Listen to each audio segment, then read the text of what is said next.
Muy buenas tardes a todos a esta séptima sesión del programa Focused Rheumatology desarrollado dentro de nuestro International Precision Medicine Forum. El programa de esta semana, como sabéis, está liderado por el doctor Ricardo Blanco, reumatólogo del Hospital Universitario Marqués de Valdecilla, que ha elegido un elenco de ponentes espectacular. La semana está siendo maravillosa, estamos disfrutando todos muchísimo. Tenemos la fortuna además de que los ponentes, además de ser gente que sabe mucho el tema, ha digerido toda la información para que sea asumible en la hora que tienen aproximadamente, que esto es un reto con los temas que estamos tratando, y de que generosamente también ha cedido la grabación para que después esté en abierto. Daros la bienvenida esta tarde también y espero que disfrutéis en esta penúltima sesión de este foro de Focused Rheumatology. Gracias, Ricardo. Bueno, pues buenas tardes a todos. Hoy tocamos dos temas importantísimos, como son la artrosis, ¿verdad? Probablemente la enfermedad reumatológica más frecuente, ¿verdad? Y después la osteoporosis. En esta primera ponencia de investigación clínica en artrosis, yo creo que yo que he estado en el Comité Científico de la Sociedad Española de Reumatología muchos años, siempre que se habla de investigación en artrosis es indiscutible que una de las personas, yo diría la persona, sería capaz hasta de hablar en singular, que tiene que liderar estos temas es el doctor Francisco Blanco, que es compañero mío de residencia. Cuando yo hacía la residencia en Santander, él estaba en el 12 de octubre en Madrid, y éramos hospitales que siempre hemos tenido bastante relación, porque los jefes de ambos servicios también tenían mucha relación, que se habían formado ambos en Estados Unidos, ¿verdad? Y cuando acabamos la residencia, el doctor Blanco se fue a formarse en investigación de artrosis en California, creo que en La Joya, en el grupo más fuerte de investigación de este tipo de patología. A su vuelta, yo creo que estuvo brevemente en Madrid y ya se fue a La Coruña, donde se incorporó al servicio de reumatología y ya formó él, o fue liderando todo el Instituto de Investigación de La Coruña, que hoy es un instituto muy importante. El número de trabajos y de desarrollo científico ha sido impresionante, ha sido editor de revistas de grandísimo prestigio en el campo de la artrosis. Por otra parte, es catedrático de medicina y además es jefe de sección de reumatología clínica y translacional.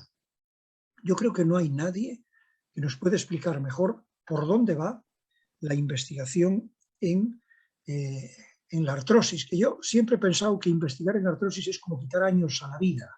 Pero vamos a ver qué es lo que nos dice. Cuando quieras, profesor Francisco Blanco. Muy bien, pues muchas gracias, Ricardo, por estas cariñosas y amables palabras y también por tu invitación para participar hoy en este foro sobre medicina de precisión centrada en reumatología. Entonces, gracias también a todos los organizadores y al amigo Galo por darme la oportunidad de estar con vosotros esta tarde.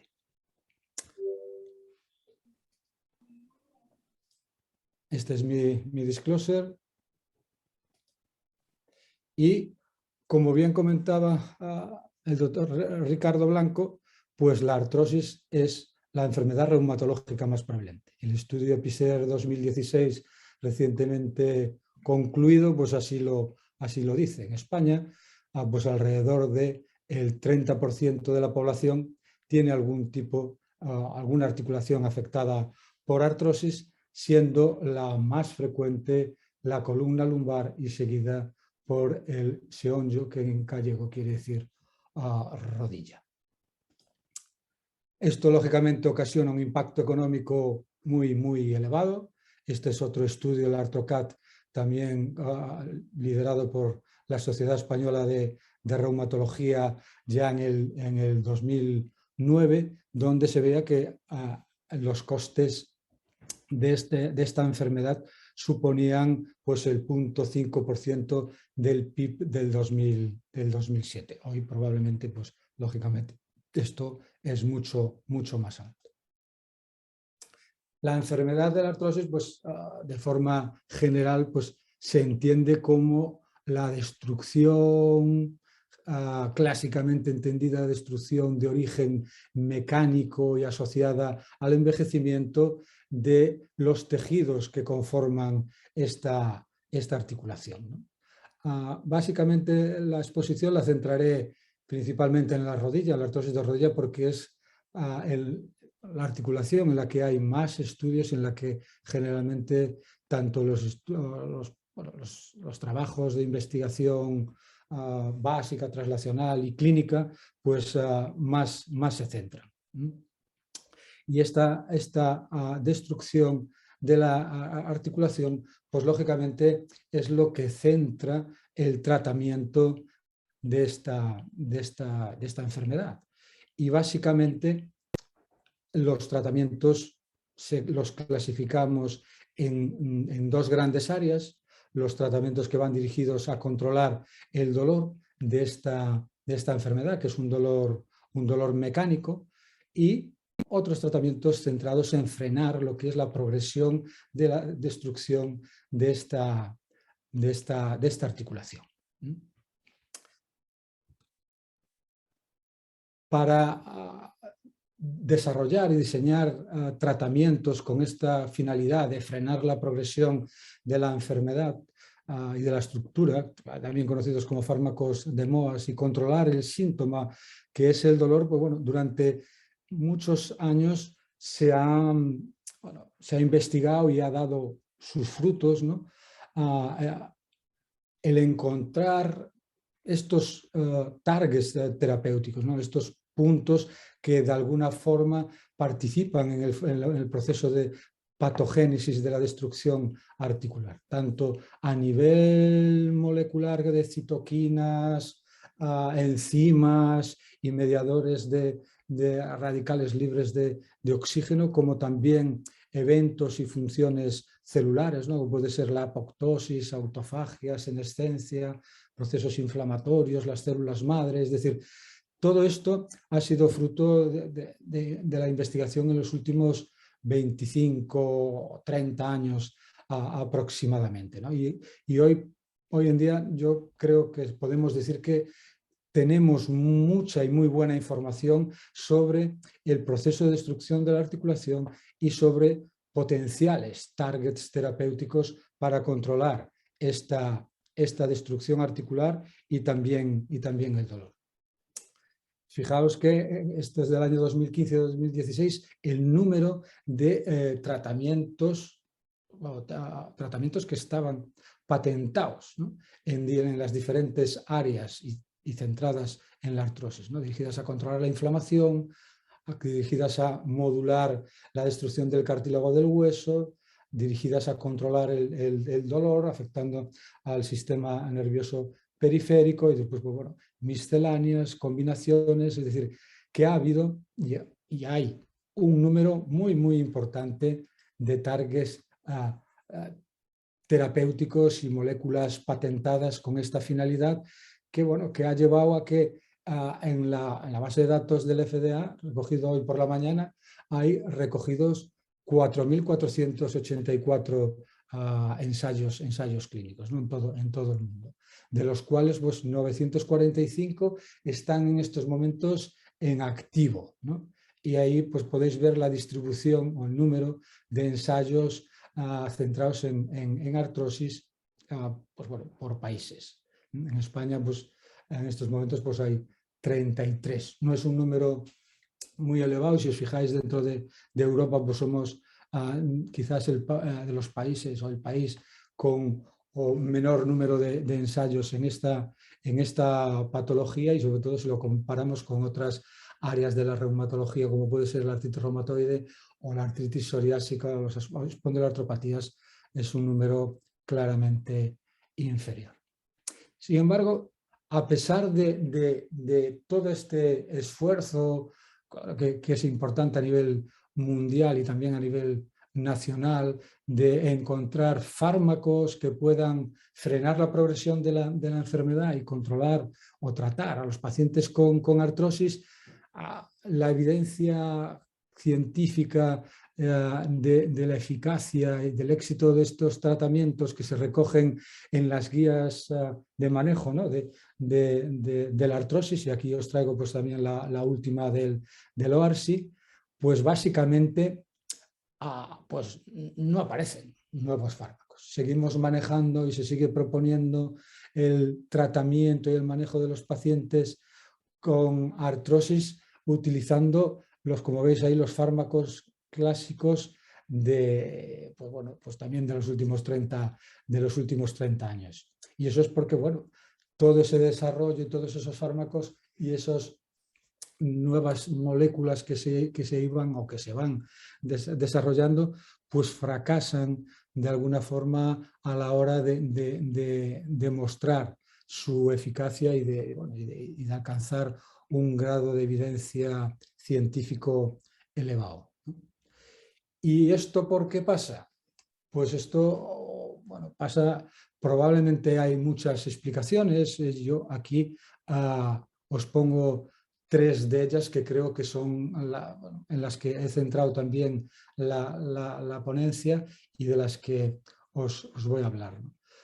Una de ellas, y la primera, pues es la definición que se ha manejado durante los últimos años de artrosis, ¿no? Como una enfermedad degenerativa, de factor puramente mecánico, en el que, pues bueno, asociada al envejecimiento, y que es verdad esa parte, no hay que olvidarla, ¿no? Pero la artrosis no es, ahora veremos, no es solamente eso, ¿no? Yo creo que necesitaba un cambio la definición de esta enfermedad para ayudar a la hora de poder tener más éxito en demostrar, en encontrar fármacos y encontrar nuevas terapias. El otro problema, la otra limitación es que bueno, la artrosis se ha manejado y se ha tratado por su propia definición en las fases ya tardías, ¿no? del proceso de la destrucción, cuando ya hay osteofitos, cuando ya hay daño articular muy importante, ¿no? Entonces, claro, conseguir fármacos que a ese nivel sean eficaces, pues es muy difícil, ¿no? Hay que pensar que cuando aparecen los cambios radiográficos en una rodilla artrósica, se calcula que hay como un 30% de destrucción ya del tejido. Entonces, pues bueno, recuperar un 30% de un órgano es muy complicado. Y después, pues también que la artrosis se ha considerado siempre como una única enfermedad, desde el punto de vista, aunque clínicamente sabíamos y sabemos que es difícil y siempre se sabía, a la hora de lo que es realizar el diagnóstico y a la hora de hacer el enfoque terapéutico, pues no cambiaba, ¿no? Y esto pues también no ha ayudado. Entonces, para resolver o de alguna forma dar un avance a estos problemas y encontrar respuesta a estos problemas, pues yo creo que la medicina de precisión ha sido y está siendo útil, ¿no? Y que claramente va a seguir ayudando, ¿no? Y esto es un poco lo que os voy a contar a partir de ahora, y sobre todo pues también nuestra aportación, sobre todo desde el punto de vista de la aportación de nuestro grupo pues en los últimos 25 años aproximadamente, ¿no? Que llevamos trabajando en esta área, como decía el doctor Ricardo Blanco. Y el primero es el cambiar. El primero, yo creo, éxito fue cambiar la definición de artrosis, ¿no? Y esta es una definición que propusimos desde el OARSI, desde la Sociedad Internacional para la Investigación de la Artrosis, donde sin dejar de lado pues, esos aspectos que antes mencionaba, que es una enfermedad en la que el componente biomecánico y de envejecimiento es importante, se empiezan a realzar otros aspectos importantes, ¿no? Por ejemplo, en el que existen componentes inflamatorios y vías inflamatorias e inmunológicas de respuesta innata que influyen en ese proceso de destrucción articular, de forma que además las alteraciones moleculares aparecen en fases muy precoces, ¿no? Y que hay que tenerlas en cuenta precisamente para poder llegar a a definir y diagnosticar al paciente con artrosis antes de que se produzcan cambios ya anatómicos y fisiológicos muy importantes, que son los que dan lugar a la destrucción de la articulación, ¿no? Entonces yo creo que esto ha sido uno de los pasos más importantes para apoyar y facilitar el desarrollo de la investigación en la artrosis. Se colocó por primera vez pues, las alteraciones, como decía, en el centro de todo el proceso, ¿no? Por ser el primer evento que seguramente pasa a nivel de esa articulación y debe ser el primer evento en intentar diagnosticar o de alguna forma identificar para diagnosticar esta enfermedad y poder tener más éxito en el tratamiento. Y esto, claro, ayuda y facilita pues clasificar y ordenar el proceso de artrosis en diferentes fases, ¿no? Y este gráfico yo creo que lo muestra claramente, ¿no? Durante pues, toda la vida pues, nos hemos centrado en trabajar, ¿no? E intentar tratar este tipo de pacientes, ¿no? Pacientes ya con una artrosis consolidada, donde hay ya destrucción articular que se puede ver radiológicamente por resonancia, por ejemplo, y que lógicamente presentan dolor, ¿no? Y esto pues, suele pasar pues, a la edad de 40 o 45 años cuando se hace el diagnóstico, ¿no?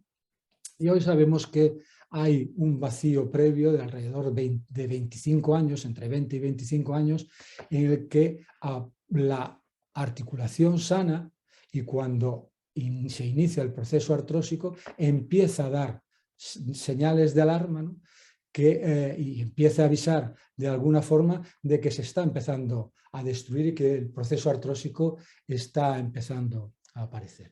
Incluso en fases muy tempranas donde el paciente pues, está totalmente asintomático, ¿no?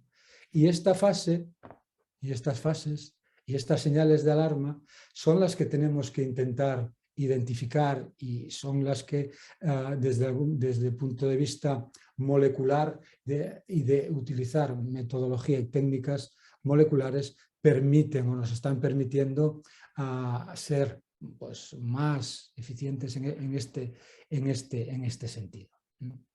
Y es lo que yo creo que la medicina de precisión o la reumatología en este caso de precisión pues está ayudando a poder llegar ahí. Nosotros pues, lo vimos claro desde hace años y claramente pusimos en marcha pues, bueno, un programa de identificar estos marcadores biológicos en el proceso de destrucción articular, ¿no? Sobre todo pues, a nivel proteómico y a nivel también genómico, ¿no? Y lógicamente pues después de generar toda esta información de proceso molecular y proceso clínico del paciente artrósico, pues hacer un análisis integrado predictivo, ¿no? Utilizando técnicas de inteligencia artificial para poder llegar a conseguir hacer diagnósticos precoces y poder hacer predicciones, ¿no? En este sentido, pues bueno, aquí os muestro uno de los trabajos nuestros en los que, pues bueno, de alguna forma, aquí utilizando proteómica, llegamos a poder hacer diagnóstico de artrosis de rodilla radiográfica. La idea en este caso es intentar suplir a la radiografía para poder hacer ese diagnóstico, pero los pacientes en este caso que diagnosticamos como artrósicos son pacientes que tienen ya cambios radiográficos. Para eso, pues bueno, colaboramos con un grupo de Suecia, del grupo de Peter Nilsson, en el cual ellos tenían y tienen unos arrays de anticuerpos bueno, muy bien caracterizados y muy potentes, que nos permitió pues bueno, hacer un primer diseño de array en el cual se incluían 174 anticuerpos para identificar 78 proteínas, ¿no? Y esto lo testamos en esta cohorte de screening que estaba formado por 273 pacientes con artrosis de rodilla, 76 controles sin artrosis de rodilla y 244 pacientes con artritis reumatoide, con la finalidad de buscar marcadores realmente específicos de destrucción articular artrósica, no de destrucción articular en el proceso de la artritis reumatoide, ¿no? Y después de testarlos, se acabaron identificando pues, este número de marcadores que nos permitían, pues, 3 de ellos hacer diagnóstico de artrosis de rodilla versus controles y en caso de 33 de ellos, pues, diferenciar artrosis de artritis reumatoide, ¿no? Esto después, bueno, llevó al proceso a la hora de replicar los resultados, pues lo que se hizo fue mejorar este array, reduciendo sobre todo el número de anticuerpos, seleccionando aquellos que realmente funcionaban mejor y para identificar 34 proteínas.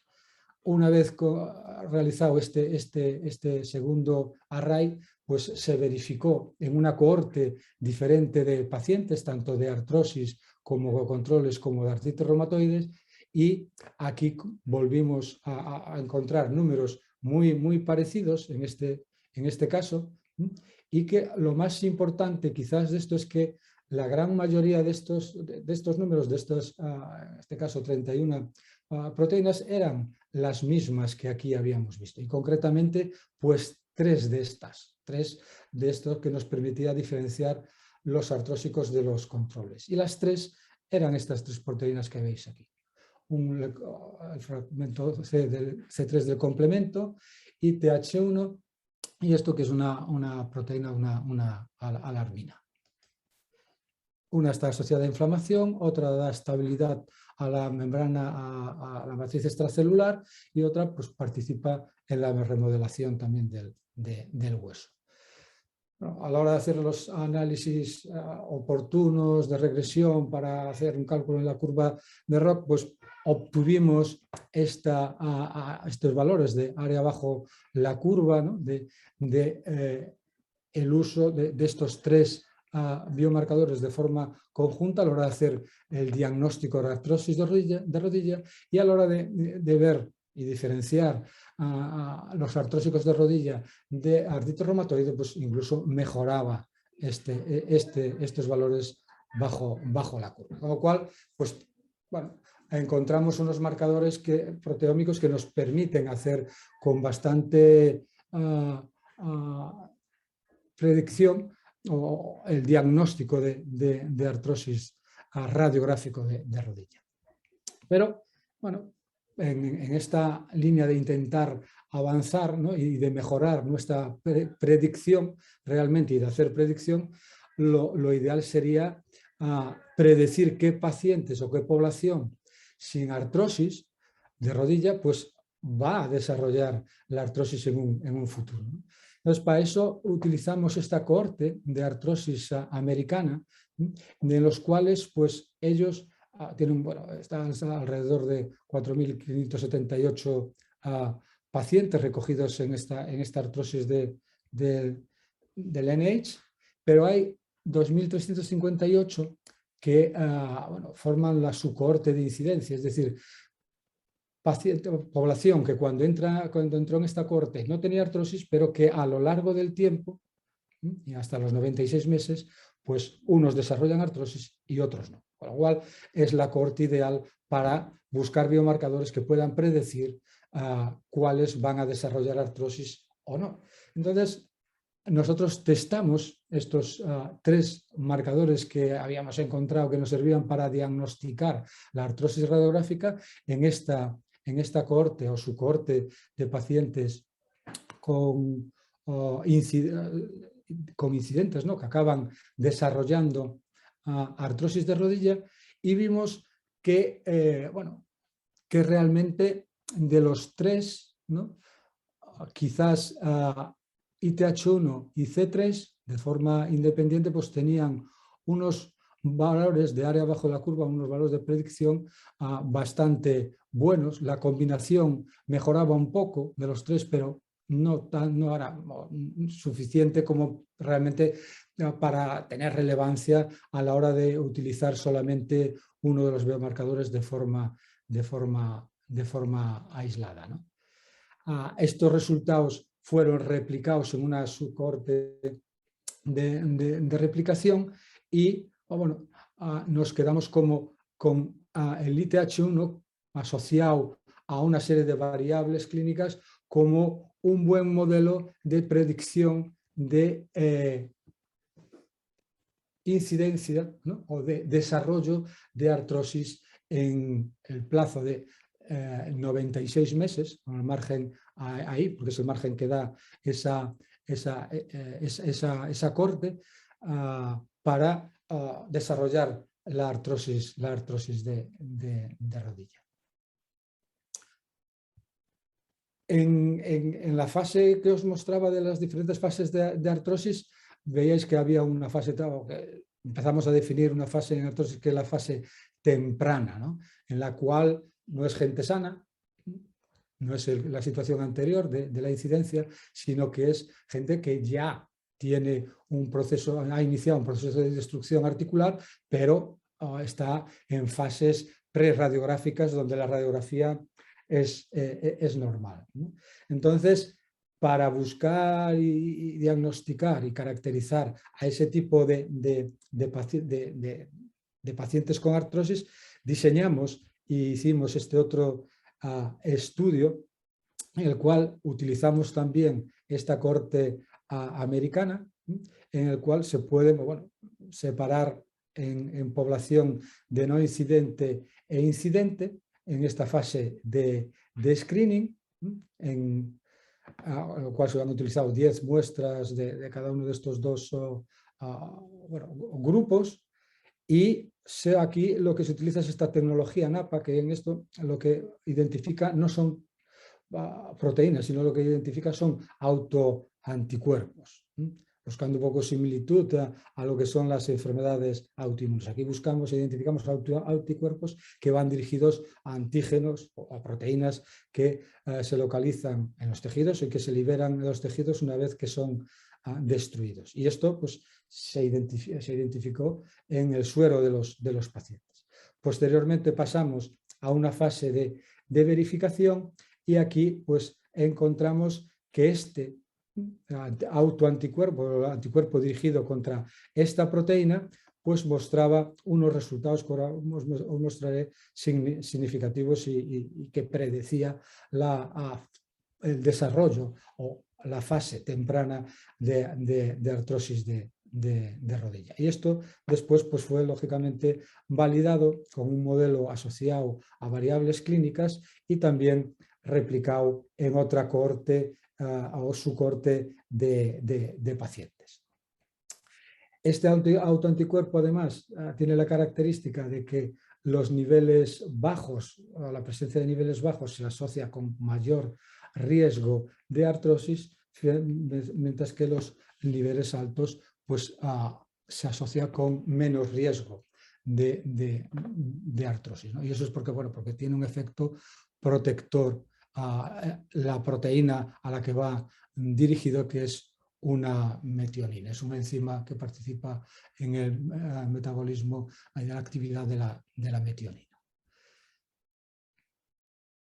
A la hora de hacer los cálculos y ver el modelo, el valor predictivo que tiene este modelo asociado a variables clínicas, pues se ve que, que tiene unas cifras que se manejan alrededor de entre 0,81 y sube a 0,83 cuando se añade el marcador proteico. Ahí veis la curva ROC, este es el valor solo del marcador, y este es la combinación del marcador con las variables clínicas. Y este resultado pues, fue replicado y no hay diferencia entre el área bajo la curva del resultado obtenido en la fase de replicación, en la corte de replicación, versus la de verificación. O cual pues encontramos también un marcador que nos predice o diagnostica la fase temprana en los pacientes con artrosis. Y en este sentido, bueno, os muestro aquí una herramienta que creo que puede ser muy útil desde el punto de vista clínico y con este marcador, porque es con el que lo hemos utilizado, pero se podría utilizar con el resto de los marcadores que hemos visto, en el cual, pues, dando valores a las diferentes variables clínicas y a los diferentes valores de los marcadores que hemos encontrado, pues se puede obtener un valor de predicción exacto. Así, por ejemplo, pues esta mujer, ¿no?, con este BMI y pues si tiene antecedentes, son antecedentes de lesión en la rodilla, con este valor de dolor medido por GOMAC y con estos niveles del marcador, del MAP2B, de este autoanticuerpo, pues obtiene una puntuación total que le da una predicción, ¿no?, un riesgo en este caso de desarrollar la artrosis de 0,60 más o menos, o de un 60%.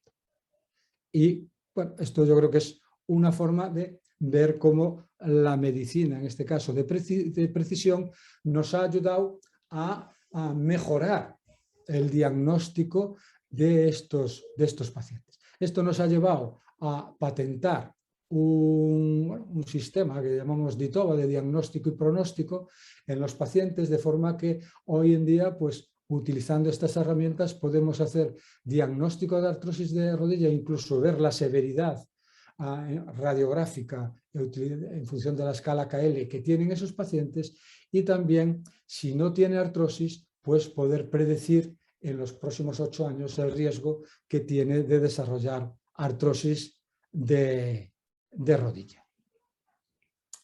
El siguiente problema que veíamos, ¿no?, y que os había comentado, es el tema de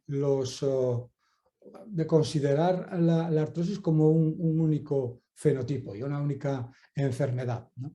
Y eso, pues yo creo que ha sido un error, porque se han tratado todas las artrosis y las seguimos tratando, porque los tratamientos que están aprobados y que están comercializados, pues van casi todos en la misma línea, se siguen tratando todos igual, ¿no? Pero la medicina de precisión también nos ha ayudado a ver que eso no es así, y eso que desde un punto de vista clínico, pues todos los reumatólogos sabíamos que no es así, pues bueno, nos está ayudando a ver que ahora teníamos razón y nos está ayudando a clasificarlas, ¿no? Y en ese sentido, actualmente, pues se acepta ya sin ningún género de duda que existen 4 fenotipos de artrosis.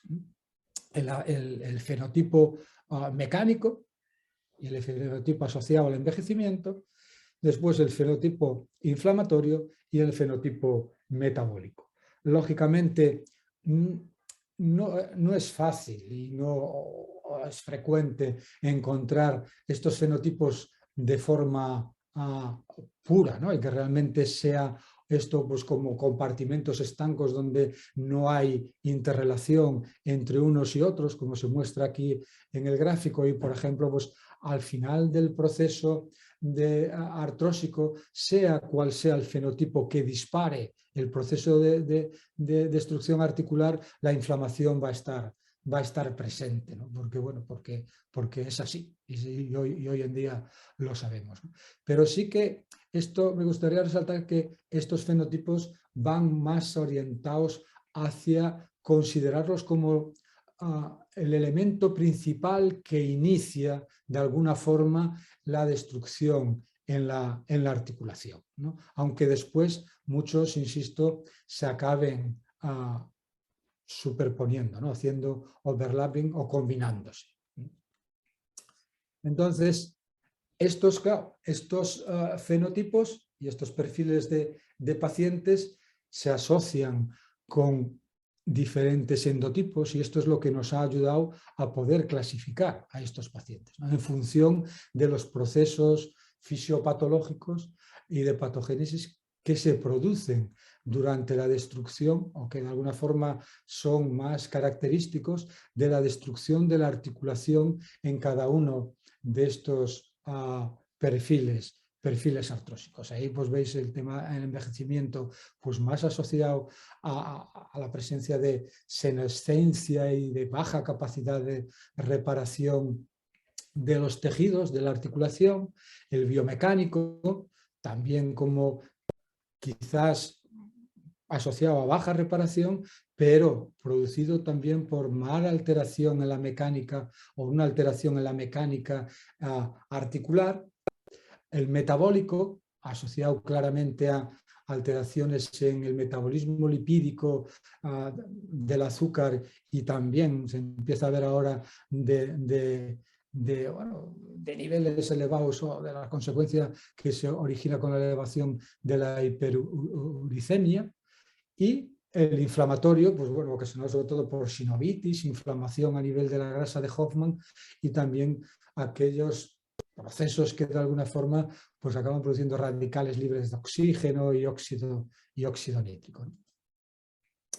Y esto, pues bueno, está ayudando, esta clasificación también en endotipos, está ayudando a identificar y ir clasificando los fármacos y las moléculas que van dirigidos a tratar cada una de estos procesos fisiopatológicos que caracterizan a la destrucción articular, ¿no? Y ahí os pongo, pues se recogen algunos de los modelos de fármacos dirigidos a tratar la inflamación, la sinovitis o la destrucción del cartílago o también la formación ósea, ¿no?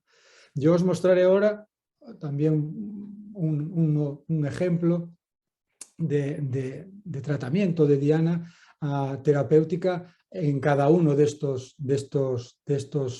fenotipos y también un poco basado en nuestra experiencia en lo que estamos haciendo, ¿no?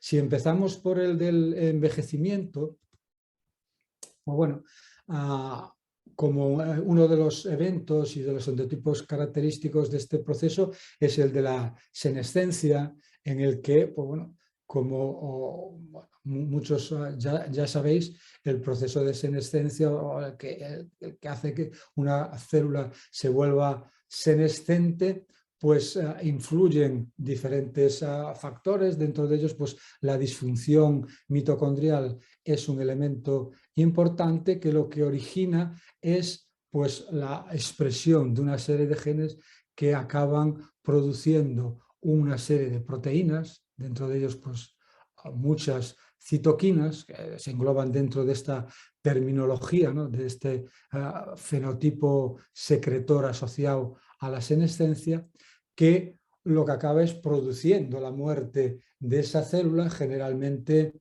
convirtiéndose en hipertrófica y después se muere por apoptosis, ¿no? Y el tema relevante yo creo que de la senescencia es que esto es un tema un evento que se contagia, ¿no? Y que se transmite a las células vecinas de forma que se acaba destruyendo todo el tejido. Con lo cual hoy en día uno de los targets así importantes es buscar senolíticos, es decir, fármacos que de alguna forma impidan que la célula se convierta en una célula senescente, ¿no? Y en este sentido, pues a fruto del trabajo de investigación en nuestro grupo liderado por Beatriz Caramés, pues han identificado un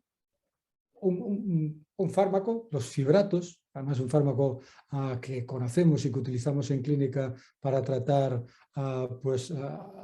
las dislipemias, que tiene este efecto senolítico a nivel de frenar el proceso de senescencia en el condrocito articular humano. Y cuando fuimos a mirar en esta corte OAI americana qué pasaba con aquellos pacientes que tomaban fenofibrato y que llevaban tomando fenofibrato durante años en esa corte, pues nos encontramos que esa población de pacientes pues tenían unos parámetros de dolor, de función y de rigidez articular medido por este score que es el Woman, pues mejores, ¿no? Y de forma significativa que los que no lo tomaban, ¿no? Y esto, pues bueno, nos ha permitido poner en marcha un ensayo clínico actualmente que estamos llevando, y además está financiado por el Instituto de Salud Carlos III, una de estas convocatorias de investigación clínica independiente, para probar la eficacia de este fenofibrato en cuanto a un fármaco que controle el dolor y también que frene la progresión de la enfermedad. En el aspecto metabólico, en el fenotipo metabólico, en esto pues también llevamos unos años promoviendo el concepto de artroesclerosis, ¿no? Para un poco contraponerlo al de la aterosclerosis a nivel vascular y cardíaco, ¿no? Es decir, si las alteraciones metabólicas lipídicas ocasionan daños en el corazón y en otros órganos, pero bueno, en el corazón y en los vasos, ¿por qué no lo va a producir en este otro órgano que es la articulación de la rodilla y en los tejidos que forman la articulación de la rodilla? Esta fue la pregunta que nos hicimos hace unos años, ¿no? Y entonces empezamos a trabajar en ella y encontramos que realmente pasa así. Es decir, los pacientes con artrosis tienen más cristales de colesterol y más depósitos de colesterol en el cartílago artrósico que en el cartílago articular sano, ¿no? Y a la hora de buscar la explicación, pues este es otro trabajo de Mercedes Fernández, también de nuestro grupo, en el que, en colaboración con un grupo noruego, en el que se ve que la explicación puede estar en una alteración, una pérdida de flexibilidad en el metabolismo mitocondrial y en el metabolismo de los condrocitos. ¿Qué quiere decir esto? Pues, a ver, si el condrocito es una célula principalmente glucolítica, ¿vale? Y que se nutre y produce ATP a expensas de metabolizar principalmente glucosa y menos ácidos grasos en condiciones normales, cuando se bloquea la vía, ¿no? de captación de ácidos grasos en un condrocito normal, el condrocito normal es capaz de aumentar la captación de glucosa. Sin embargo, el condrocito artrósico, si le bloqueas la vía de captación de ácidos grasos, no es capaz de aumentar la captación de glucosa. Y si le damos la vuelta y lo hacemos al revés, el condrocito normal, si le bloqueas la captación de glucosa, bloqueándolo con este bloqueador, no es capaz o no incrementa de forma importante su fuente de ATP a base de ácidos grasos. Sin embargo, el artrósico sí que, si le bloqueas su vía natural de generar energía, que es incorporar glucosa, pues acaba aumentando y buscando esta otra fuente de ácidos grasos. Al final lo que pasa es que el condrocito normal tiene esta capacidad y esta flexibilidad de poder modular las dos vías en función de los sustratos que tiene. Sin embargo, el condrocito artrósico no, y se acaba llenando y se acaba llenando de ácidos grasos para metabolizar, que no son la mejor fuente de energía y que le produce citotoxicidad en este sentido. Esto ya lo habíamos visto, lo habíamos intuido hace años nosotros y otros grupos, porque los condrocitos artrósicos tienen defectos en los receptores de glucosa para incorporar glucosa a la célula y al metabolismo glicolítico. ¿Y esto a qué viene? Bueno, pues que viene que de cierta forma, como veis, esta alteración en la flexibilidad metabólica mitocondrial y del metabolismo glucídico y lipídico, pues se traduce en algo semejante y parecido a la resistencia a insulina y a las alteraciones que tienen los pacientes con diabetes y obesos, que sabemos que son factores de riesgo para tratar o para desarrollar artrosis, y actualmente pues fármacos que se están utilizando como estos que veis aquí, y son fármacos de la familia de los agonistas del receptor del glucagón like peptide 1, pues se están utilizando para tratar la obesidad en los pacientes con, bueno, sobre todo para tratar la obesidad y la resistencia a la insulina, pues ahora se están empezando a utilizar también para tratar la artrosis. Es decir, y los resultados que están saliendo pues son realmente esperanzadores. Es decir, que la regulación de esta alteración metabólica del paciente artrósico a nivel de metabolismo lipídico y glucídico con estos fármacos que pertenecen a esta familia, pues es una alternativa terapéutica que está ya en fases de ensayos clínicos, en fase 3, de hecho, y con resultados esperanzadores. En cuanto al fenotipo biomecánico, pues aquí la esperanza y los fármacos que también van dando buenos resultados en las fases que se han testado, que son sobre todo fase 1 y fase 2, son aquellos fármacos que son capaces de promover la condrogénesis in situ. Es decir, aquí no estamos hablando de inyectar células madre, ¿vale?, dentro de la articulación para que se produzca la reparación. No, aquí lo que estamos hablando es de administrar fármacos, moléculas, que tengan la capacidad de estimular a las células madre que ya están en la membrana sinovial, o bien en el cartílago articular, o bien en el hueso subcondral, estimularlas de forma que se diferencien a condrocitos para reparar. Y esta molécula, por ejemplo, es la cartejonina, una de ellas, que tiene esta capacidad condrogénica. Y dentro de ese grupo de fármacos también se está ya, y esto en fase 3, probando el sprifermin, ¿vale?, que el sprifermin pues es un fragmento del factor de crecimiento fibroblástico. Y aquí veis, esta es una publicación en el JAMA, en fase 3, en el que se ve que las dosis altas tienen ya una capacidad importante, comparado con el placebo, ¿vale?, de inducir la formación de cartílago articular.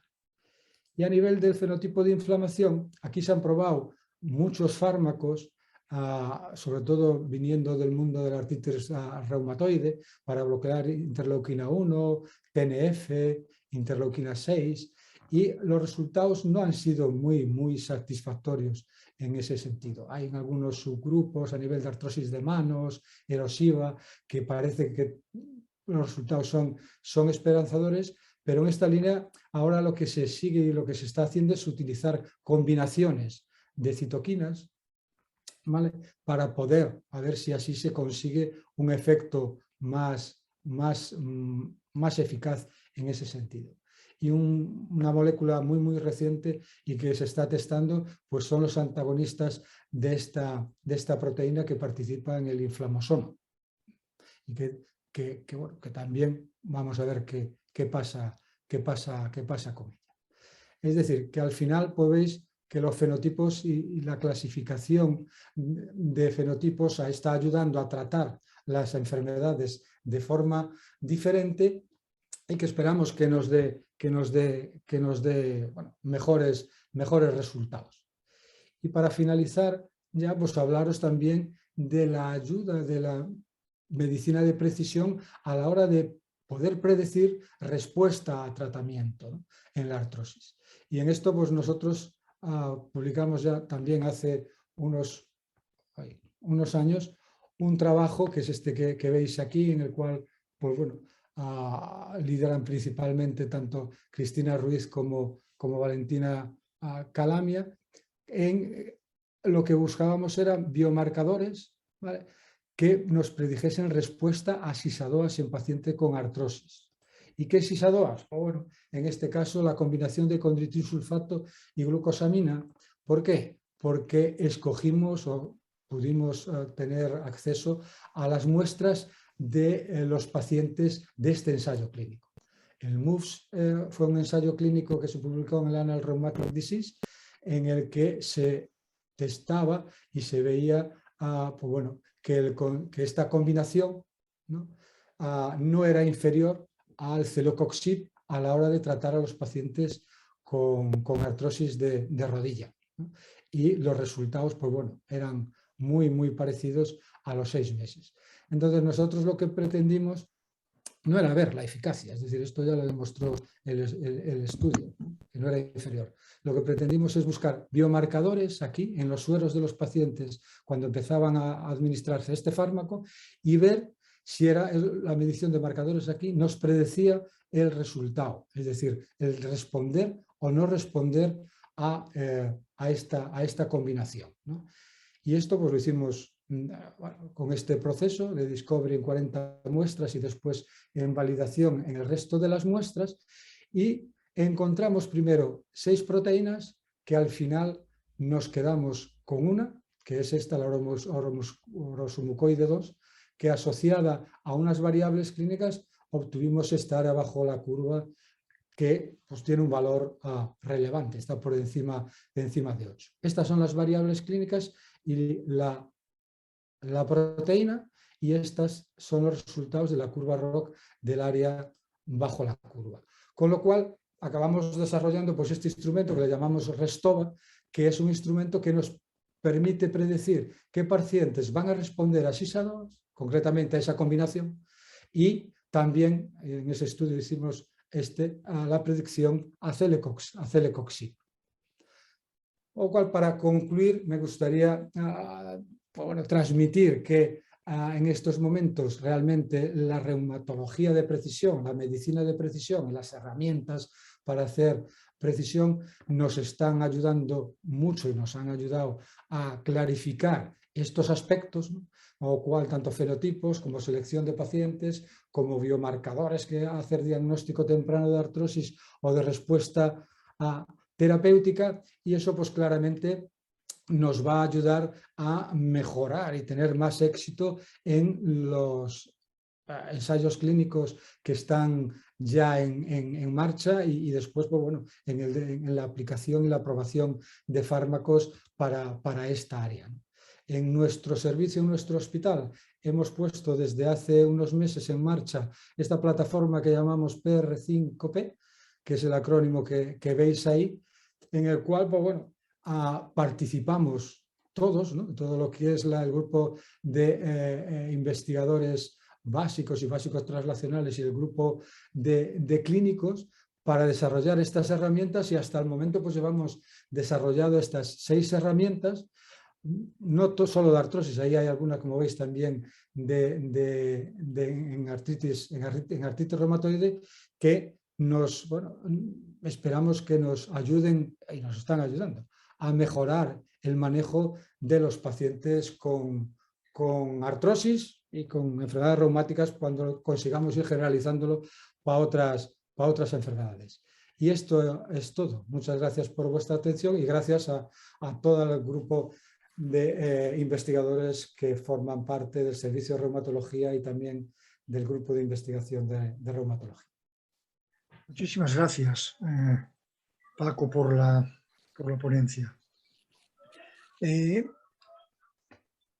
Nos preguntan... TFP es una opción terapéutica que lo que le sucede es que no hay evidencia científica suficiente para su uso. Y es el problema que mencionaba inicialmente. Es decir, a la hora de intentar buscar hueco a todas estas alternativas terapéuticas en las guías de recomendación de las sociedades científicas, no alcanzan el nivel suficiente como para poder recomendarlo desde ese punto de vista, ¿no?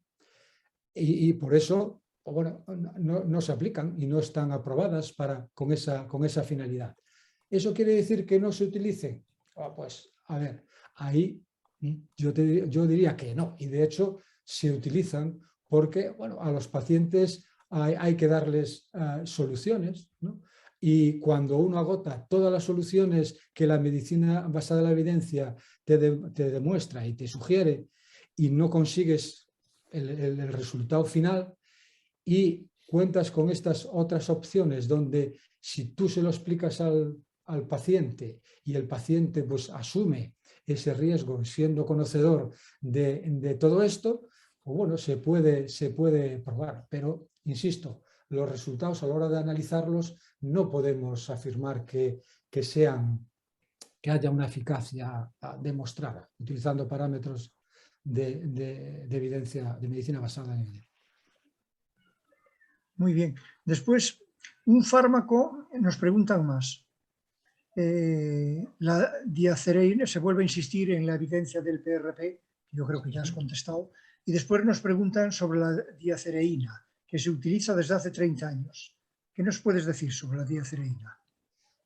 Sí, la diacereína es un fármaco que se clasifica dentro de los fármacos también llamados ISADOAS, ¿no? Identificada como su mecanismo de acción porque inhibe interleuquina 1 y así salió como interleuquina 1, y es un fármaco que tiene bueno, los estudios iniciales para conseguir la aprobación pues mostraban su eficacia en el control de dolor, sobre todo en artrosis de cadera y artrosis de rodilla, y muy discutido el efecto modificador de estructura, ¿no? Y es un fármaco que en España, por ejemplo, está aprobada con esa indicación, ¿no? Se retiró por problemas de seguridad, bueno, apoyado sobre todo desde la EMA, la financiación, ¿no? Es decir, no es de los financiables, pero sí que tienen la indicación y se puede utilizar.